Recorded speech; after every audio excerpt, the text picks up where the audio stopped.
Então, vamos continuar nossa aula, né? Nós vimos anteriormente a questão voltando aqui, desculpa, questão dos dados para a elaboração do projeto. Nós vamos precisar desses dados para qualquer elaboração de projeto, certo? E a partir desses dados nós temos a dinâmica que esse projeto industrial, de instalações industriais, vai necessitar. Perfeito? Depois nós vamos entrar, pessoal, na parte de concepção do projeto. O que seria a concepção do projeto? Nós vamos ter a divisão de cargas em blocos, ou seja, cada bloco de carga deve corresponder a um quadro de distribuição terminal, com alimentação e proteção individuais. Isso daqui, pessoal, é como se fosse, deixa eu tentar falar para você. Eu tenho uma coluna de motores e outra coluna de motores, então cada coluna dessas motores, cada grupo de motores vai representar uma carga em blocos, né? Um bloco de carga. E essa carga, ela pode ser considerada, pode ser escolhida os setores individuais de produção. Por exemplo, eu tenho a produção 1, produção 2, linha 1, linha 2, e cada linha dessa pode se tornar um bloco de cargas, tá bom? Outra coisa é já começar a verificar nessa planta baixa onde possivelmente vai estar os quadros de distribuição, tá? Os CCMs, que são os quadros de comando de motores, e os QDLs, que são os quadros de distribuição e luminárias, tá bom? Então, nesse ponto, já começo a olhar. Eu acredito que o quadro pode estar aqui no centro desse bloco, né? Cada bloco de cargas vai ter uma quantidade de cargas e o quadro pode estar no centro de cada bloco. E aí nós temos algumas premissas muito importantes. Por exemplo, nós vamos ter no centro do conjunto de cargas o ponto ideal para que o quadro se encontre, ou próximo à linha de alimentação. Tá? Em locais também de fácil acesso e em locais com condições climáticas e físicas favoráveis. Ou seja, eu não posso deixar o quadro próximo de onde tem muita umidade, ou então onde tem um calor intenso. Eu tenho que tentar deixar esse quadro em uma região que traga benefícios à operação e à dinâmica daquele quadro, sendo que seja de fácil acesso e o mais próximo do centro de cargas desses blocos possíveis, tá bom? E nós temos nosso quadro de distribuição geral, né? Que é o quadro que é como se fosse o QGBT, né? Esse QGBT ele tem que estar o mais próximo das unidades de transformação, no caso do transformador, da subestação, porque ele vai receber diretamente essa alimentação vinda da subestação e vai distribuir para os quadros de distribuição. E esses quadros contêm os componentes de seccionamento, proteção e medição dos circuitos. É onde vai estar os disjuntores de maior amperagem e de maior capacidade. Então, isso são premissas básicas na concepção do projeto. Por exemplo, nós temos aqui um exemplo básico, como se isso aqui fosse uma indústria. É um exemplo retirado do MAMED, do livro de instalações elétricas industriais. Nós temos aqui vários blocos. Esses são os blocos de cargas, M1, M2, M3, são os blocos de cargas. E aqui nós vamos escolher dois quadros, né? Nós temos CCM1, que é esse quadro de comando, circuito de comando de motor, e o CCM2. Então, nós vamos dividir esses 6 blocos num quadro de distribuição, e esses 3 blocos em outro quadro de distribuição. E a partir daí, esses quadros vão ser alimentados a partir de um QGBT que vai estar dentro da subestação. Aqui nós temos a subestação. E essas são as cargas de administração. Lembrando que aqui o cuidado maior ocorre em cargas, como eu posso falar, em cargas industriais, em cargas mais pesadas no quesito de consumo, como é o caso de motores. Então, isso é um exemplo de distribuição bem simplificada que traz no livro do MAMED, certo?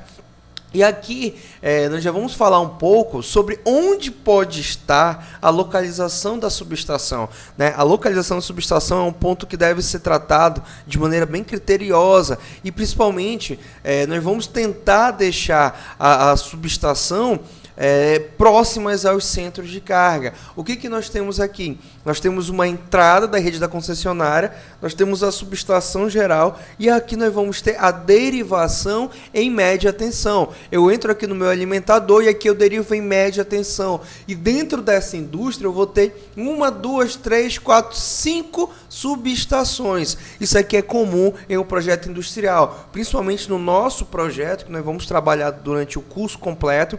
Nós temos uma planta industrial que nós vamos necessitar de duas subestações e nós vamos entrar ali com uma alimentação e distribuir em média tensão. Então isso aqui é muito comum em plantas industriais que são mais complexas e maiores, mais robustas. Tá? Então nós temos que somente saber como trabalhar. E aqui são subestações em que as cargas variam. E nós temos a nossa maior carga, que é essa de 1000 kVA, tá? Que é o ponto aqui 5, a subestação 5. Então esse arranjo ele é muito interessante. Lembrando que nós só temos uma entrada de energia, mas daqui eu faço a distribuição em média tensão e em cada subestação dessa eu vou ter um transformador. Tá bom, pessoal? É interessante saber essa dinâmica. E qual o transformador? Por que eu posso ter vários transformadores? Vai desde a questão de localização das cargas até níveis de tensão. Por exemplo, aqui eu posso ter um nível de tensão de 440 volts. Aqui eu preciso de 127. Aqui eu preciso de 220. Aqui eu preciso de 380. E aí eu faço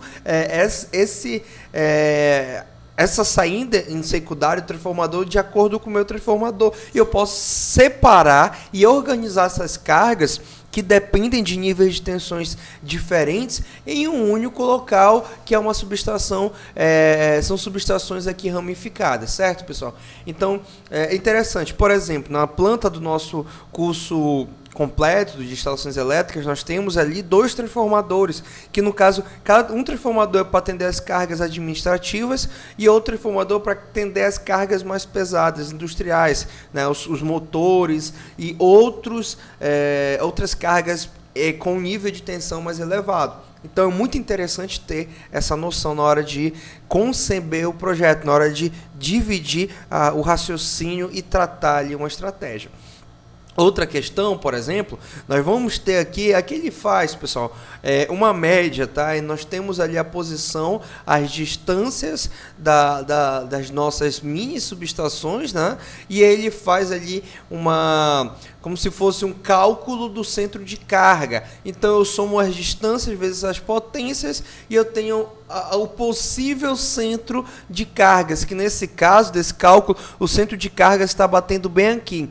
Claro, pessoal, isso é uma forma de orientar. Nem sempre a gente vai conseguir fazer dessa forma. Por exemplo, eu não posso deixar o meu alimentador no centro, já que a minha entrada é aqui. Então eu tento deixar a minha entrada aqui e eu tento deixar as cargas mais pesadas eletricamente, que consumam mais, né, as subestações que demandam mais potência, o mais próximo do meu alimentador possível. Tá? Então isso aqui é um exemplo de como fazer esse cálculo do centro de cargas. Muitas vezes eu faço intuitivamente, eu vou ensinar para vocês como, que é para justamente ter uma noção mais exata de como deve ser feito. O que mais? Por exemplo, e nós vamos ter alguns elementos do projeto. Nós temos o sistema radial simples e radial com recurso. O que seria o sistema radial simples e o radial com recurso?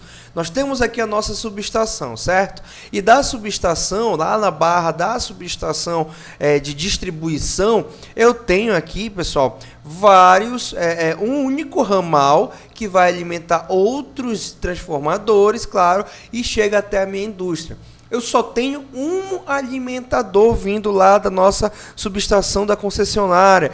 E ali, se esse alimentador falhar, eu perco totalmente a minha alimentação na indústria. E eu estou falando de uma alimentação vinda da concessionária. Neste caso, eu já tenho 2 barras, ou seja, esse meu circuito que eu estou solicitando, ele pode ser alimentado tanto por essa barra 1 quanto pela barra 2. E isso me garante confiabilidade. É um circuito radial com recurso, ou seja, eu posso ter o recurso de vir por uma barra ou por outra. Isso é muito importante e tem que ser feito o seccionamento, tá? Enquanto uma fecha, a outra tem que abrir. E nós temos aqui a alimentação dessa indústria. No momento que essa barra 2 cair, não fornecer mais energia, eu posso fazer a alimentação pela barra 1, tá? E vice-versa. Então, nós temos aqui um sistema radial com recurso, ou seja, ele pode ser alimentado de diferentes parâmetros, diferentes setores. Outro exemplo é que nós temos aqui dentro da indústria aqui a distribuição, o suprimento da rede, o que vem da concessionária. E nós podemos ter o sistema radial simples e radial com recurso também dentro da minha empresa, dentro da minha indústria. Só que, claro, isso pode fornecer maior custo para mim. O que eu estou fazendo? Aqui eu tenho um sistema radial simples, que é o mais utilizado.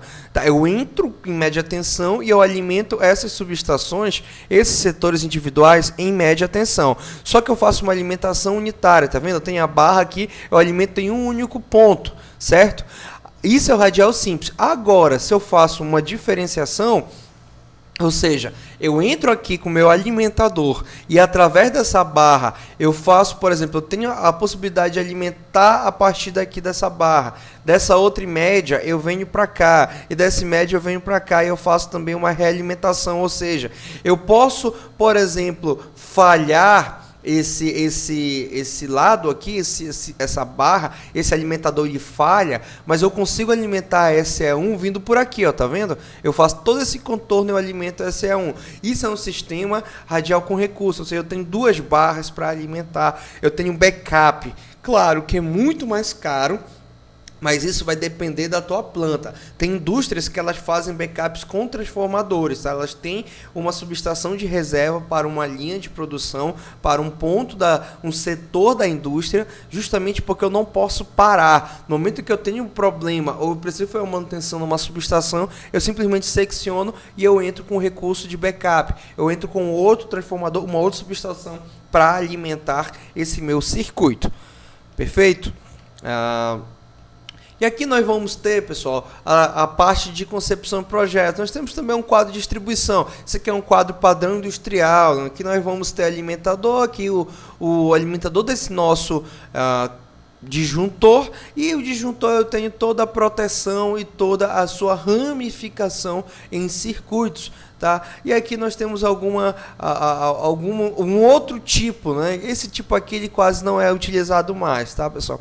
Ele é bem antigo, esse modelo. Hoje se utiliza mais esse modelo aqui, tá bom? Então, na próxima aula a gente vai falar um pouco mais sobre essa questão de demanda e como identificar a demanda dentro de um circuito industrial.